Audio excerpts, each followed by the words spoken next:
suffering. It's like a child calling us, a suffering child is calling us. But we ignore the voice of the child within, because every feeling is a child. So mindfulness helps us to get in touch not only with the suffering in order for us to embrace and transform. Mindfulness also helps us to touch the wonders of life, including our body. And then breathing in can be a delight. And breathing out can be a delight. You enjoy your breathing. Just visualize a monk sitting on the grass. He does not do anything, he just breathes in and enjoys his in-breath. He's free. He's free from worries, from anger, from craving. And he is capable of getting in touch with his body, with the blue sky, with the green color, with spring coming. So we should be able to do that in order to remind the people who are coming that they can also create moments of happiness. Le petit bonheur de chaque jour.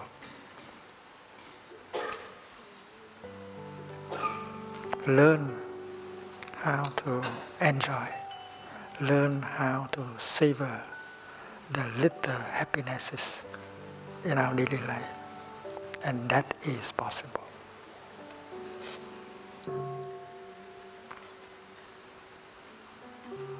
There are many talented people. They can get a diploma, they can invent a new machine. They can do many things. We will ask them, can you create a moment of happiness? Can you make use of your body? Can you make use of your in-breath? Can you make use of your mindfulness in order to create a moment of happiness, a feeling of happiness? The way we make a soup. In order to make a soup, we need some water, some vegetable, some tofu, and so on. And most of us are able to make a good soup. So, un petit bonheur, a little happiness is like that. It's like a soup. And with some ingredients, we are capable of making a moment of happiness for us and for the other person. You can offer some of your soup to the other person. If you know how to invent, to create a moment of happiness, you enjoy that happiness and you can offer that to the other person. So that is an art, the art of happiness. Learn how to savor the little happinesses in our daily life and to create them.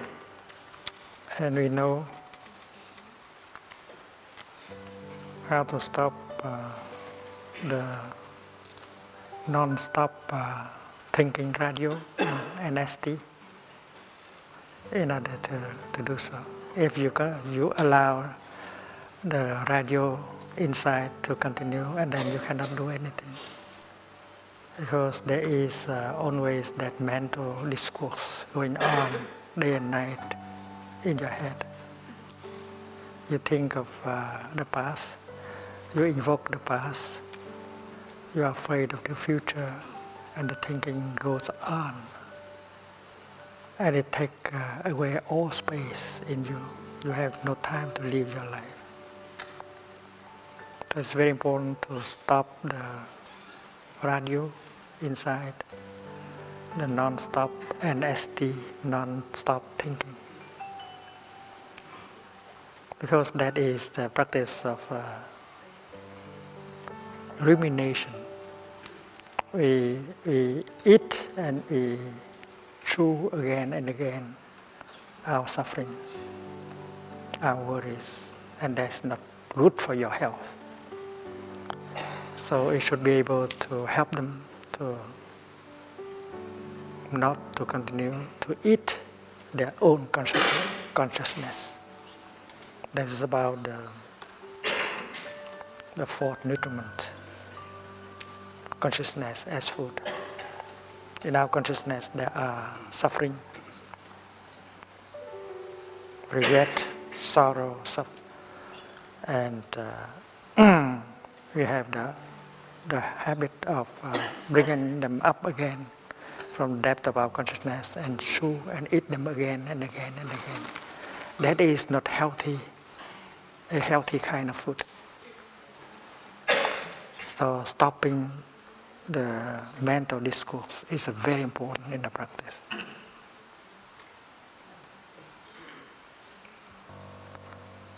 It's funny that in Plum Village,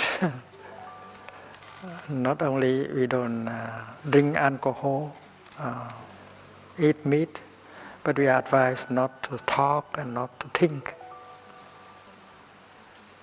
Because while walking, if we talk or think, we allow that radio to continue, and we are victim. We are victim of the past and of the future, of our worries. We are not living our life. In order to be able to live our life, we have to stop that radio inside. The discourse anterior. And then, how can you enjoy your steps if you allow the radio to continue? And that is why it's very important to stop the radio inside. To feel rather than to think. When we touch the ground with our foot, we should be able to feel. And the feeling can bring insight. We are concentrated on that feeling. I am touching Mother Earth with my left foot. And in no time at all, you touch all the wonders of life that are available during the time you touch the ground with your left foot. And you have a feeling, a wonderful feeling of joy, of well-being. And by doing so, you can stop the thinking. Stop the thinking in order to do that in order to stop the thinking. So to feel rather than to think is our practice. To feel your body, to be aware of each feelings, to embrace them. And that is our practice. And the healing is possible. And we provide ourselves with the kind of healthy food. We do not chew again and again our sorrow, our fear, our anger, which is not good for our health. But we begin to get the kind of healthy, sane food that we deserve. And the Sangha around us is there to remind us of our practice. So we learn how to walk joyfully and happily. Walking meditation is not a hard labor.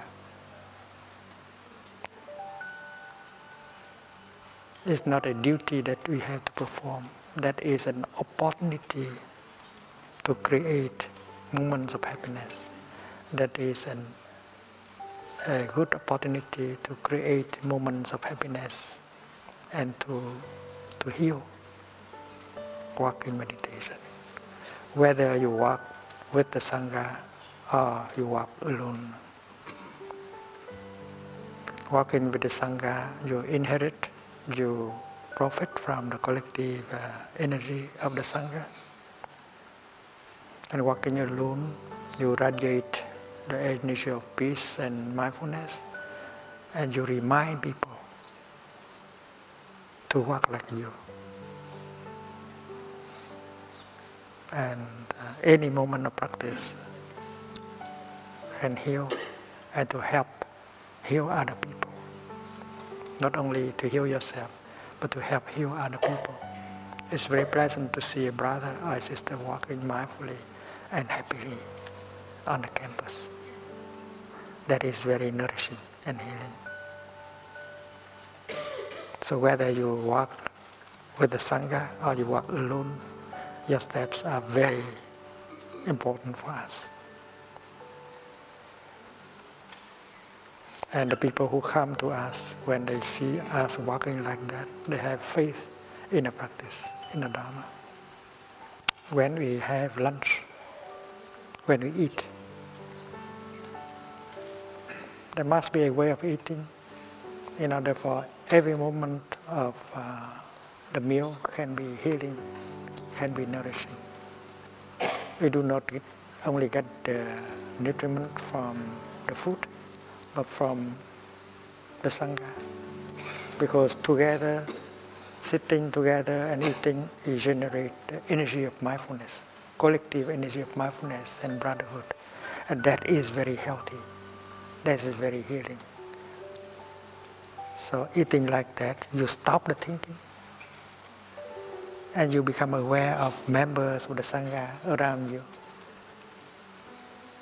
Everyone is generating the energy of peace, brotherhood. That is healing. That is good food. So eating together is a practice. It's not hard labor. It's not a duty to perform. Also, sitting meditation. Sitting meditation is an opportunity to heal, to create moments of joy also. And not a moment when you have to be there and waiting for the bell to sound, announcing the end of the sitting. No, that would be a waste. Say the gaspillage is very, very rare, very precious moments. People in the world, they don't have the time to sit and do nothing like that. They consider it to be uneconomic, luxury. Time is money. But we know that sitting can be very healing. So we have to learn how to enjoy every moment of our sitting. How to breathe, how to sit, so that every moment of sitting can be nourishing and healing.